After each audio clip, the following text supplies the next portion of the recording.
카메라. 네. 카메라가 요즘 뭐 핫하죠. 옛날에 카메라 하면 그냥 필름 카메라, 그다음에 디지털, 옛날에 디지털 카메라 있으셨죠. 이런 거 있었는데 요즘 네네, 카메라는 다 맞습니다. 이제 뭐 스마트폰 카메라나 그다음에 이게 자율주행 차에 들어가는 카메라 모듈, 그죠? 이런 쪽이잖아요. 네.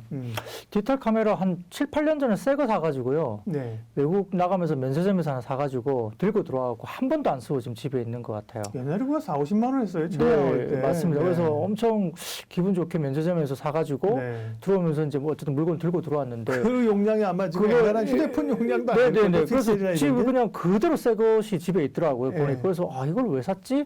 뭐 그럴 정도였는데 이제 그때는 아무튼 네. 뭐 스마트폰으로 대체를 하는 시대였고 지금도 당연히 그러는데요. 뭐 아무튼 이 카메라 시장은 제가 오늘 설명을 드리러 왔지만 과거에 제가 똑같은 이야기를 네. 한번 제가 카메라는 이야기를 한번 드렸던 적이 분명히 있습니다. 근데 이제 그걸 오늘 비슷한 이야기를 똑같이 드리겠지만 네. 최근에 시장에서 IT 기기나 IT 하드웨어 그리고 카메라 시장에 대해서 워낙 중요하고요. 그다음에 이제 스마트폰도 뿐만 아니라 자율주행 관련해서도 지금 어떻게 그러니까요. 보면 자율주행 섹터로서의 테마로서 중요한 섹터가 이제 카메라거든요. VRXL 기기도 있고. 네네. 네. 그래서 카메라는 다시 한번 제가 오늘 끌고 들어왔습니다. 네. 그래서 제가 한번 말씀을 드리자면, 자, 그러니까 카메라 섹터는 자율주행 최대 수요 부품이라고 할 수 있죠. 그러니까 우리가 결국은 우리 스마트폰보다는 자율주행 쪽의 포커스가 이제 시장에서는 좀 더 이제 테마 쪽으로서는 포커스가 맞춰 있고 더 중요하게 생각되는 부분이기 때문에 그러한데요. 테슬라의 대규모 수주가 4분기에 이제 나왔기 때문에 상당히 서프라이즈하게 나왔죠. 엄청나게 많이 팔았습니다. 그래서 투자들이 이목이 집중되고 있고 최근에 LG이노텍 같은 경우도 뭐 여러 가지 테마가 엮이면서 그 무거운 LG이노텍이 그렇게 주가가 이제 올라가고 있는 모습인데요. 그 전장 카메라 산업에 대한 주목을 저희가 할 수밖에 없고 여기는 핵심은 자율주행의 최대 수혜가 결국 카메라로 볼 수 있기 때문입니다. 결국 이제 그 글로벌 카메라 부품사 다수는 대부분 다 한국 또는 중국 기업이 카메라를 잠식하고 있다 보시면 되고요. 굉장히 경쟁력을 한국 기업과 중국 기업이 갖고 있는 상황이고 더군다나 미국과 중국의 분쟁 때문에 무역 분쟁 때문에 국내 카메라 부품사들이 이제 북미나 유럽 고객사들에게 상당히 각광을 받고 선택을 받을 가능성이 상당히 높게 점쳐지는 게 맞습니다. 그래서 시장 규모를 먼저 좀 본다면 그 전장 카메라 산업의 성장성을 아주 높게 보는 근거를 제가 시장 규모에 대해서 좀 계산을 해드리겠습니다. 쉽게. 예. 자, 일단 첫 번째로는 평균 판매 단가 ASP가 전장 카메라가 굉장히 비쌉니다. 네. 그리고 자동차에 들어가는 거죠, 전장. 네. 전장 쪽, 자동차 쪽인데 제가 말씀드리자면 스마트폰용 카메라는 평균 판매 단가가 약 그 5,000원에서 10,000원 정도입니다. 스마트폰에 들어가는 카메라의 한 개당, 한 구당이죠. 한 구당 단가가 5,000원에서 10,000원 수준입니다. 반면 차량용 카메라는 약 3만 원에서 5만 원입니다. 또 굉장히 비싸죠. 그러니까 차량용 자율주행용 카메라는 일단 ASP 판매 단가가 굉장히 높다는 거고요. 두 번째는 채용량이 다릅니다. 그 개수가 다른데요. 네. 스마트폰에 들어가는 카메라가 평균적으로 한 대당 한 네 세 개 개에서 정도 되겠네요. 뭐 5개 정도 사이입니다. 앞뒤로 있으니까. 네네. 한 서너 개 정도 들어가고요. 이번에 S22 모델 울트라 같은 경우는 뒷단에 5개 정도가 들어가는 것 같아요. 앞단에 뭐 들어가면 한 6개까지 들어가겠죠. 그래서 약 대략적으로 평균적으로 따지면 한 3개에서 5개 정도가 카메라, 그러니까 스마트폰 카메라 쪽에 들어가는데요. 자동차에는 궁극적으로 자율주행이 되려면 한 대당 한 10대에서 15개 정도가 들어가죠. 그러니까 한 매체당 어쨌든 카메라 채용 수가 한 3배 이상은 커진다는 겁니다. 그래서 굉장히 그런 탑재 관련된 채용량이 다른데요. 그러면 평균 판매 단가 ASP하고 채용량을 기반으로 우리가 단순 계산을 해보면 지금 스마트폰 같은 경우는 글로벌리 14억대 시장입니다. 현재 구간으로 14억대 시장입니다. 그래서 스마트폰 14억대 곱하기 스마트폰 대당 4개가 들어가고, 그다음에 ASP를 약 한 평균 한 8,000원 정도 잡으면 대략적으로 스마트폰 관련된 연간 카메라 시장은 약 45조 원이 나옵니다. 글로벌리. 45조 시장이고요. 현재 차량용 같은 경우는 현재 글로벌 자동차가 9천만 대입니다. 9천만 대. 전 세계적으로 0.9억 대, 그러니까 9천만 대 정도 수준이고요. 대당 평균적으로 10개 정도 잡고, 그 다음에 ASP를 뭐 최소 단위 3만 원까지 잡으면, 뭐 제가 아까 3만 원에서 5만 원까지 카메라 들어간다 했는데 3만 원 정도 잡으면 기본적으로 차량용 카메라 시장은 약 27조 원 시장이거든요. 그러니까 한 30조 원들이 됩니다. 그러니까 스마트폰용 카메라 시장이 45조 원 시장인데 차량용 카메라 시장이 거의 30조 원에 육박하니까 어떻겠어요?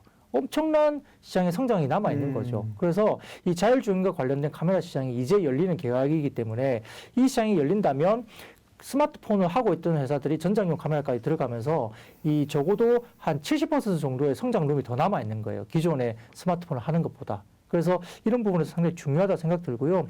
그래서 전장 카메라의 기업 옥석 가리기가 시작돼야 될 텐데 결국은 그 단순하게 이제 단순 IT 부품으로 이제 카메라 관련된 부품들이 기본의 IT 기기 멀티플로 받았었습니다. 그래서 PER 기준으로 본다면 한 10배 정도 내외의 멀티플을 적용받았었죠. 네. 근데 이게 단순 IT 기기가 아니라 전장용으로 들어가면 멀티플 상향이 좀 될 것 같습니다. 제가 보기에는. 그래서 기본적으로 뭐 15배 정도까지 받는다든지 기존의 IT 기기 그냥 IT 기기 부품으로서의 멀티플 10배 정도보다는 훨씬 더 높은 멀티플을 부여받을 가능성이 높기 때문에 여기에 대한 업사이드가 또 있을 것 같고요.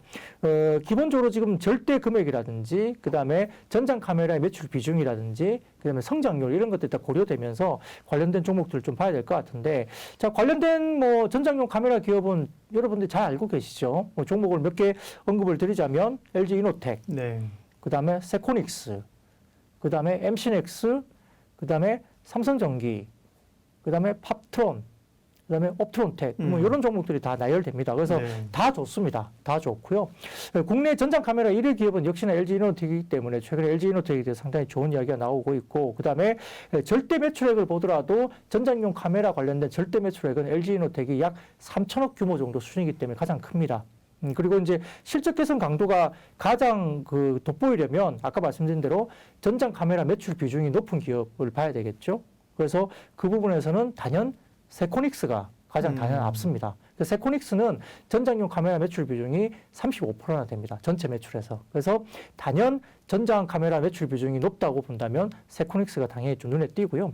그다음에 이제 2022년 성장률로 본다면, 그러니까 전장용 카메라의 성장률로 본다면 단연 돋보이는 종목은 파트론입니다. 파트론. 예, 그래서 제가 이렇게 말씀드린 몇 가지 부분, 그러니까 아까 말씀드렸던 전장용 카메라 기업이 LG 이노텍, 세코닉스, 뭐 MC넥스, 삼성전기, 파트론, 옵트론텍 다 이제 말씀드렸는데 다 좋습니다. 다 좋은데 아까 말씀드렸던 절대 기준으로 봐서는 LG 이노텍이 좋고요. 그다음에 매출 비중으로 본다면 제가 세코닉스가 전체 매출의 35%나 되니까 성장성이 상당히 클 수밖에 없고 세 번째로는 올해 기준으로 전장용 카메라의 성장률로 본다면 단일 성장률은 가장 높을 것으로 추정되는 종목은 파트론입니다. 근데 제가 아까 초장에 말씀드렸던 다른 종목들도 다 좋습니다. 네. 특히 이제 대형주 같은 경우는 삼성전기가 워낙 지금 아직은 저는 싸다고 생각되는데요.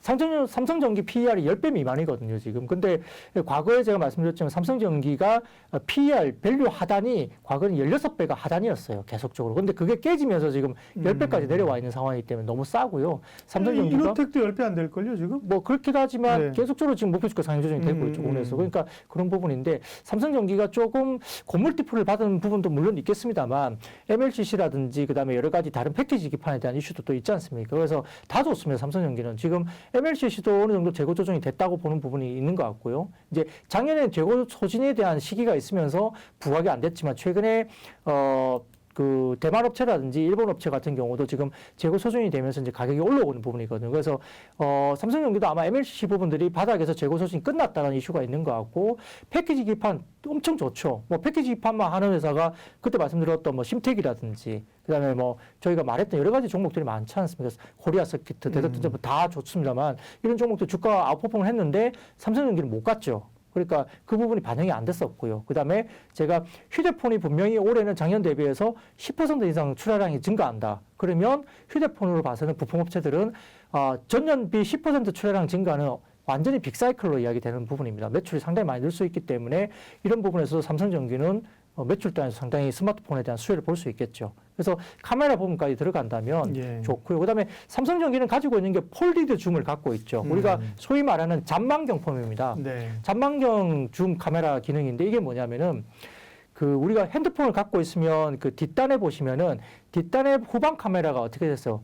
갑툭튀죠. 예, 툭 튀어나와 있잖아요. 그래서 보기가 싫어요. 근데 이게 폴디드 줌이라 해가지고 잔망경 형식으로 이렇게 꺾이는 이 줌 카메라를 만들면 이 갑툭튀가 상당히 들어갑니다. 그래서 외형상으로 보기에도 상당히 좋아지고 그다음에 이제 근거리 아주 깊은 줌을 당길 수 있는 것들이 광학 줌이 상당히 좋거든요. 그래서 이 폴디드 줌 카메라 관련된 기능을 삼성전기가 이제 갖고 있는 거죠. 지금 그 관련된 기술을. 그래서 작년인가요? 아마 이게 애플에 들어간다 만다 말들이 되게 맞아요. 많았었거든요. 근데 이제 그게 원래 LG 이노텍이 하고 있었던 기술인데 삼성전기가 또 들어가면서 이제 특허 때문에 그렇습니다. 삼성전기가 갖고 있는 특허 때문에 LG 이노텍 말고 삼성전기가 애플에 들어갈 수밖에 없다고 얘기가 됐다가 아마 조금 뭐 지연되거나 아니면 좀 아닐 수 있다 이렇게 좀 가는 것 같은데 어쨌든 그런 폴리드 줌 관련된 부분들이 기술적으로 들어가면서 상당히 중요한 어떤 기술적인 변화가 될 수 있죠. 그래서 삼성전기는 저는 굉장히 아직도 IT 중에 옐로우 칩이라고 볼 수 있는데 못 오른 종목 중에 유일하게 남아있는 종목이 아닌가. LG전자, LG이노텍 다 올랐거든요. 그래서 LG 디스플레이도 올랐고 근데 삼성전기만 왜 이렇게 못 가지? 저는 사실 그런 느낌이 듭니다. 그래서 사실 굉장히 좀 주목하는 종목이기 때문에 카메라 말씀을 이전에 드리면서 삼성전기 말씀하셨어요. 네네. 그때 사실은 샀어도 꽤 올랐어요. 그렇죠. 네, 그렇습니다. 그래서 그런 부분들 보시면서 여전히 IT 옐로우 칩 중에서 가장 저는 못 오른 종목은 예. 개인적으로 삼성전기라 생각하고요. 네. 나머지 카메라 관련된 종목들 다 좋습니다만 몇 가지 핵심 포인트로 들으자면 언급된 세 종목 정도가 좋아 보이는데 이노텍이 다소 좀 최근에 올라왔기 때문에 네. 조금 그러시다면 말씀드렸던 다른 중소형주들도 좀 지켜보는 것이 좋지 않을까 싶습니다. 예. 카메라의 스토리를 얘기해 주셨어요. 점차 뭐 쓰이는 곳이 많아지는 거 아닙니까? 핸드폰도 계속 나오고 어쨌든 핸드폰이 뭐 어쨌든 간에 뭐 많이들 가지고 있어도 이제 다른 형태의 핸드폰들이 나오면서 계속 수요가 있는 거고 중요한 거는 차량용. 네. 차량에 이제 많이 들어가던데 그 스토리는 이제 쫙 알겠고요. 다만 바트는 뭐냐? 주가가 많이 올랐다. 네네. 휴대폰 관련주. 그 부담은 이제 어떻게 할 거냐는 거죠. 그 이제 휴대폰 관련주가 오르긴 했지만은 네. 실제 실적으로 반영되면서 되기에는 올해 연간 내내 좀 좋을 것 같아요. 네. 그래서 자율주행이란 게 올해로 끝나는 게 아니잖아요. 이제 개화기이기 때문에 사실 올해 주가가 조금 올라온 것은 사실은 아까 말씀드렸던 스마트폰 출하량 증가 이슈가 저는 더 크다고 보거든요. 네, 그래서 네. 작년에 반도체 이슈 때문에 스마트폰이 많이 위축이 됐고 출하를 많이 못했던 것들 때문에 주가가 많이 눌려 있었는데 올해 이제 어느 정도 조금 해소가 되면서 출하량 증가가 되고 또 이 스마트폰을 만드는 공장들이 베트남이나 뭐 이쪽에 많이 포진되어 있기 때문에 확진자 때문에 또 이제 뭐 인원이 가동이 잘 안 되다 보니까 다소 좀 출하량이 굉장히 좀 미진했거든요. 그러니까 그거를 삼성전자뿐만 아니라 애플도 올해 출하량을 대폭적으로 증가시키겠다라고 공언을 하고 있는 상황이기 때문에 최근에 카메라 관련된 종목도 조금 올라온 것은 다소 스마트폰 출하량 증가에 대한 어떤 반영이라고 좀 보는 거고요. 거기에다가 핵심적으로 볼 것은 이제 전장 카메라를 보자는 거거든요. 근데 전장 카메라는 이제 시작이고 그렇죠. 자율주행이 이제 향후 1, 2년 내에 끝날 시장이 아닙니다. 뭐 계속적으로 몇 년 동안 성장을 계속적으로 할 시장이기 때문에 그게 애드업이 되면서 반영이 되면 결국은 제가 전장 카메라를 할 수 있는 회사들 몇 가지 말씀드렸고 거기에서 매출 비중이 크거나 아니면 올해 전장 카메라 관련된 부분에서 그 성장률을 굉장히 급격하게 성장을 보여줄 수 있는 지금 확인이 된 종목을 중심으로 좀 본다면 다소 조금은 올라있다 하더라도 주가는 좀 더 끌고 갈 가능성이 크다라고 보는 것이죠. 그래서 좀 관심 있게 지켜보시고 여전히 기회는 저는 남아있다. 정말 말씀드리겠습니다. 그러니까 이게 얼마나 반영했느냐가 이제 고민인 거잖아요. 네, 네. 이익이나 전망치를 몇 퍼센트 정도 반영했느냐는 건데 그쪽 섹터도 이제 막 커가는 수요가 훨씬 더 많은 그런 섹터라는 말씀이신 네, 거예요. 네, 그렇죠. 네. 예, 관련주 몇 개 많이 말씀하셨고요. 가장 사실 핫한 거는 LG 이노텍이죠. 이노텍 하는 이유는 근데 또 저는 시총을 보면 살짝 이해가 되네요. 이노텍이 사실 많이 올랐는데 8조 8천억인데 삼성전기가 14조네요. 그러니까 좀 네. 무겁다는 얘기가 있을 네, 정도로. 맞아요. 네. 근데 주가는 삼성전기가 덜 반영했기 때문에. 네, 덜 반영됐습니다. 네, 그리고 이제 올라올 수 과거를 있다. 보더라도 PER 16배 미만으로 간 적이 없어요, 삼성전기. 근데 이제 작년 들어가면서 10배가 깨졌기 때문에 네. 사실은 뭐 우리 역사적 PER을 또 이야기를 안 할 수가 없지 않습니까? 물론 멀티플이 하향 조정될 이슈가 있으면은 예를 들어서 이제 뭐 좀 다른 이야기지만 과거에 그 화장품 섹터는 40배 이상 받았잖아요. 네. 근데 멀티플 하향 조정의 이슈가 있었기 때문에 지금은 뭐 코스맥스 같은 경우는 지금 10배도 안 되게 받고 있지 않습니까? 8배도 안 돼요. 지금 주가 빠져서.